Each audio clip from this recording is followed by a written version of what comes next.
you'll see a bird frequent, the same spot multiple times, maybe carry food, maybe material for building a nest, things like that. They also give warning calls as well, like the California towhee is a common bird we've probably all heard its warning call.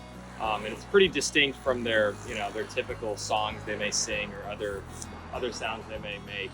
So that's really what we're keying in on, is that behavioral clues that clue us into the nest location, because it's really difficult to actually get eyes on the nest.